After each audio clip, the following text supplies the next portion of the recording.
নমস্কার বন্ধুরা, welcome to my channel the creative Sumita. 2026 সালের জ্যৈষ্ঠ মাস সমাগত। মা মঙ্গল চণ্ডীর আশীর্বাদ লাভের শ্রেষ্ঠ সময় হলো জ্যৈষ্ঠ মাসের মঙ্গলবারগুলো। আপনি কি জানেন কেন এই ব্রত পালন করা হয়? কীভাবেই বা সঠিক সময়ে সঠিক উপায়ে পূজা করলে সংসারের সব অমঙ্গল দূর হবে? আজ আমরা জানব 2026-এর জয়মঙ্গলবার ব্রতর সময়সূচি এবং অলৌকিক ব্রতকথা। জয়মঙ্গলবার ব্রত করলে ব্রতের ফল হলো, যে স্ত্রীলোক জয়মঙ্গলবার ব্রত পালন করে সে কখনো জলে ডোবে না, আগুনে পোড়ে না, কোনো অস্ত্রের ঘায়ে তার মরণও হয় না, আর তার হারানিধি সে সবসময়ই ফিরে পায়।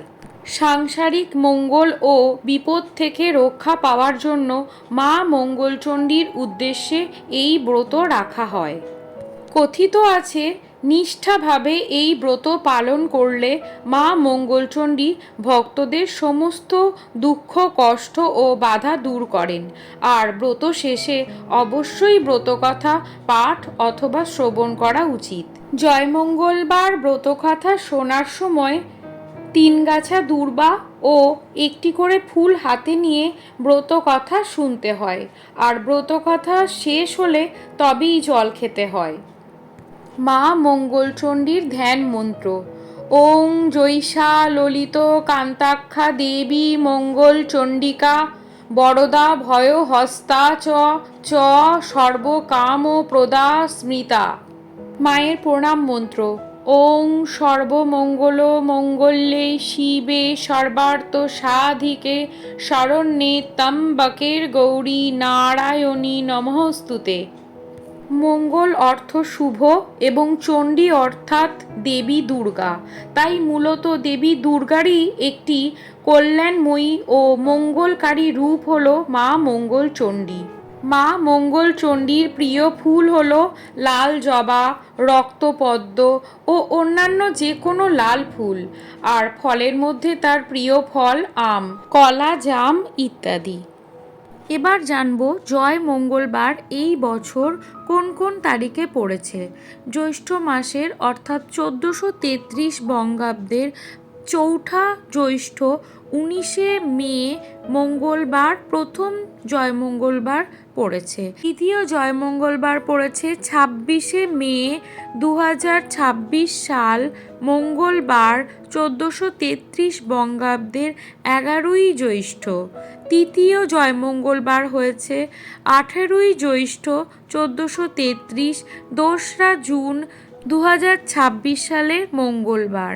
শেষ এবং অন্তিম জয়মঙ্গলবারটি হচ্ছে 25শে জ্যৈষ্ঠ 1433 বঙ্গাব্দ 9ই জুন ইংরাজি 2026 সাল। পুজোর শুভ সময় সূর্যোদয় থেকে সূর্যাস্তের মধ্যে যে কোনো সময়ই পূজা করা যায়, তবে সকাল 8টা থেকে 10টার মধ্যে মা মঙ্গলচণ্ডীর পূজা করা সবচেয়ে ফলদায়ক। মা মঙ্গলচণ্ডীর ব্রতকথা: শিবের বাড়ি কৈলাস পর্বতে। আকাশ থেকে যেন কোটি কোটি চাঁদের আলো ঝরে পড়ছে সেখানে। গন্ধর্ব, কিন্নর, যক্ষ, বিদ্যাধরদের গানে কৈলাসের শিবলোক পরিপূর্ণ হয়ে আছে। এমনি একটা দিনে মা ভগবতী পদ্মার সঙ্গে বসে গল্প করছিলেন। এমন সময় হঠাৎ তার মনে হলো যে মর্তে তার পুজোর প্রচলন হওয়া দরকার, তার ব্যবস্থা করতে হবে। এই কথা শুনে পদ্মারও খুব ভাবনা হলো। সে ভাবতে লাগলো কেমন করে মর্তে মার পুজোর ব্যবস্থা হতে পারে। পদ্মার এই ভাব দেখে মা বললেন যে এর জন্য কারোকে ভাবতে হবে না, তিনি নিজেই তার পুজোর ব্যবস্থা করবেন। আর করলেনও তাই। এক বুড়ির বেশ ধরে মা চললেন মর্তে। এই বেশে মা উজানি নগরে এক বেনে সওদাগরের বাড়িতে গিয়ে উপস্থিত হলেন। এই বেনে সওদাগরের 7টি মেয়ে, ছেলে একটিও নেই। মা এক বুড়ি ব্রাহ্মণীর বেশে লাঠি ঠুকে ঠুকে দরজার কাছে গিয়ে বললেন, ভিক্ষা নিতে এসছি, তবে তোমার কয় ছেলে মেয়ে? এনে বউ তাড়াতাড়ি করে ভিক্ষা নিয়ে এলেন আর বললেন, আমার 7টি মেয়ে, একটিও ছেলে নেই। মা তখন বললেন, আমি ভিক্ষা নেব না, ছেলে আটকুড়োর মুখ দেখতে নেই। এটা শুনে বেনে বউ খুব দুঃখ পেলেন। সে ভিক্ষের থালা ছুঁড়ে দিয়ে বসে বসে কাঁদতে লাগলেন আর বললেন, মা তুমি আমাকে দয়া করো। তার কান্না দেখে মায়ের দয়া হলো। তখন মা বললেন, এই নে একটা ফুল দিচ্ছি, এই ফুল ধোয়া জল খেলে তোর চাঁদের মতো একটি ছেলে হবে। কিছুদিন পর সত্যি বেনে বউর একটি চাঁদের মতো ছেলে হলো। মা তখন এসে তাকে বললেন, এর নাম রাখবি জয়দেব। এরপর মা গেলেন ধনপতি সওদাগরের বাড়িতে ভিক্ষা নিতে। ধনপতির বউ তাড়াতাড়ি করে ভিক্ষা দিতে এলে মা জিজ্ঞেস করলেন, তোমার কয় ছেলে মেয়ে? তিনি বললেন, আমার 7 ছেলে, একটিও মেয়ে নেই। এই শুনে মা বললেন, মেয়ে আটকুড়োর ভিক্ষা নিতে নেই। এই শুনে সওদাগরের বউ প্রচণ্ড কান্নাকাটি শুরু করে দিলেন। সেও মায়ের পায়ে ধরে বলল, মা তুমি দয়া করো। মা তাকেও একটা ফুল দিয়ে বললেন, এই ফুল ধোয়ার জল খেলে তোর একটা সুন্দর মেয়ে হবে আর তার নাম রাখবি জয়াবতী। সত্যি 10 মাস 10 দিন পর জয়াবতীর জন্ম হলো। জয়দেব আর জয়াবতী পাশাপাশি বড় হচ্ছিল। বেশ কিছু বছর যাওয়ার পর একদিন জয়দেব পায়রা ওড়াচ্ছিল আর জয়াবতী পাশেই একটা বাগানে ফল ফুল দিয়ে পুজো খেলা করছিল বন্ধুদের সাথে। হঠাৎ করেই জয়দেবের পায়রা উড়ে এসে বসলো জয়াবতীর কোলে। আর জয়দেব এসে যখন চাইলো তার পায়রাকে, জয়াবতী দিতে চাইল না। জয়দেব ভীষণ রেগে গেল, বলল, তোমরা কি করছো? জয়াবতী বলল, আমরা মা মঙ্গলচণ্ডীর পুজো করছি। জয়দেব আবার বলল, এতে কি ফল হয়? জয়াবতী বলল, হারালে পায়, মোলে জিওয়, খাড়ায় কাটে না, আগুনে জলে ফেলে দিলে মরণ ঘটে না, সতীন মেরে ঘর পায়, রাজা মরলে রাজ্য পায়। এই কথাগুলো শোনার পর জয়দেব বাড়ি ফিরে গিয়ে গোঁসা ঘরে শুয়ে পড়ল। কারুর সঙ্গে কথাও বলে না, খায়ও না। বাড়ি শুদ্ধ লোক অস্থির হয়ে পড়ল। শেষে জয়দেব তার মাকে বলল, আমি জয়াবতীকে বিয়ে করব, না হলে খাওয়া দাওয়া করব না। এই কথা শুনে তার মা তো হেসেই গড়াগড়ি দেয়।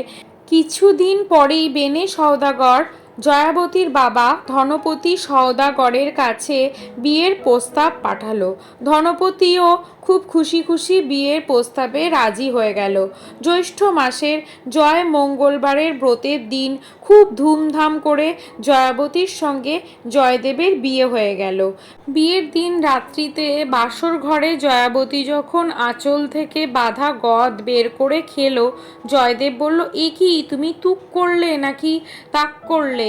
তখন জয়াবতী বলল, তুকতাক কিছু নয়, আজকে জয় মঙ্গলবার ব্রত, তাই আমি গদ খেলুম।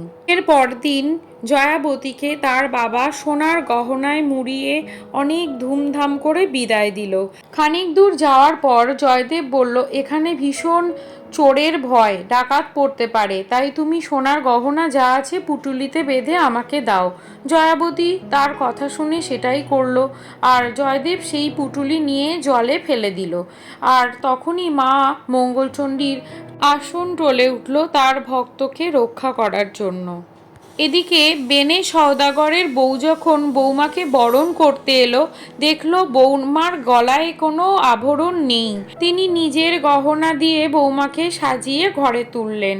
পরের দিন বৌভাত ভালো মাছ ধরার জন্য জাল ফেলার হুকুম হলো, কিন্তু কোথাও মাছ পাওয়া গেল না। শেষে তারা নদীতে যখন জাল ফেললো, তখন একটা বিরাট বড় সাইজের মাছ জালে পড়লো। সেই মাছ বাড়ি নিয়ে আসা হলো, কিন্তু সেই মাছ কেউ কাটতে পারল না। তখন মা মঙ্গলচণ্ডীর দয়ার কথা স্মরণ করে জয়াবতী মাছ কাটতে বসলো।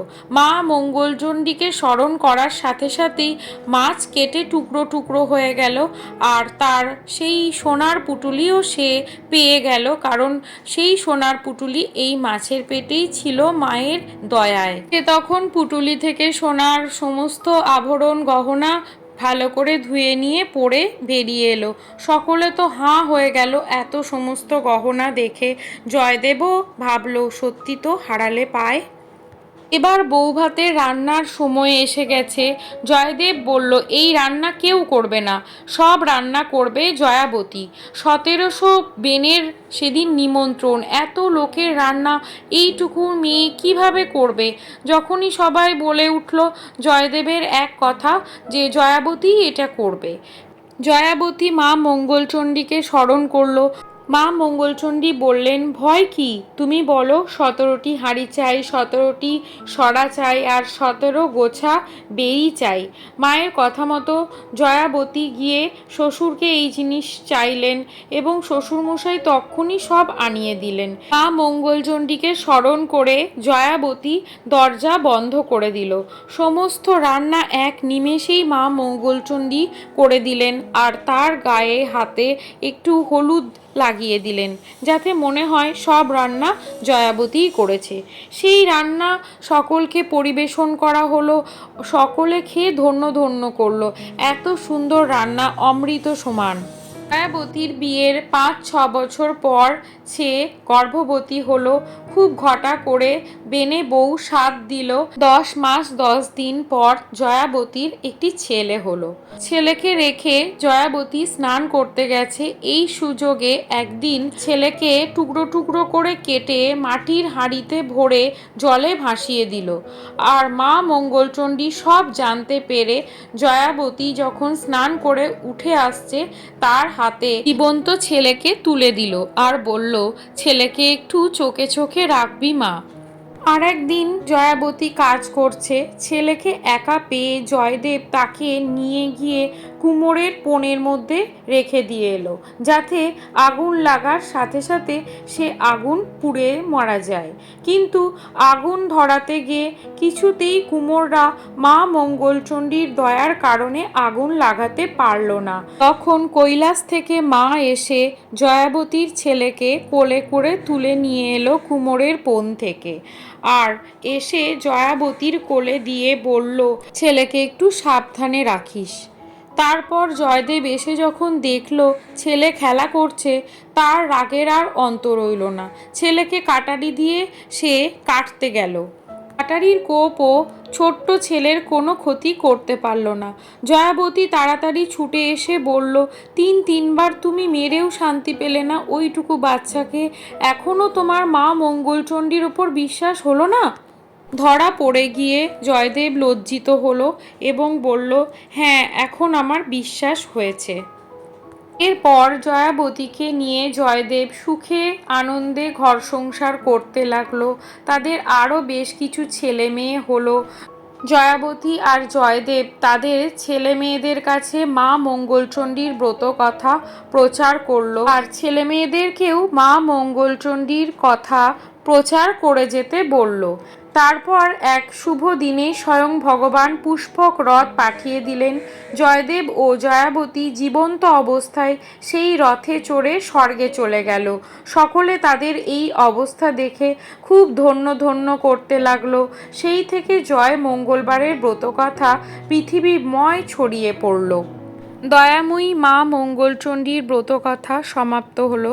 আজকের এই ভিডিওটি যদি আপনাদের ভালো লাগে তবে ভিডিওটিকে লাইক এবং শেয়ার করে দেবেন আর চ্যানেলটিকে সাবস্ক্রাইব করে পাশে থাকবেন। পাশে থাকা বেল আইকনটি অবশ্যই প্রেস করে দেবেন যাতে নতুন ভিডিওর নোটিফিকেশন আপনাদের কাছে পৌঁছে যায়। সকলে মা মঙ্গলচণ্ডীর দয়ায় খুব ভালো থাকবেন আর আমার পাশে থাকবেন। কমেন্টে জয় মা মঙ্গলচণ্ডী লিখতে ভুলবেন না। ভিডিওটি শেষ পর্যন্ত দেখার জন্য অসংখ্য ধন্যবাদ।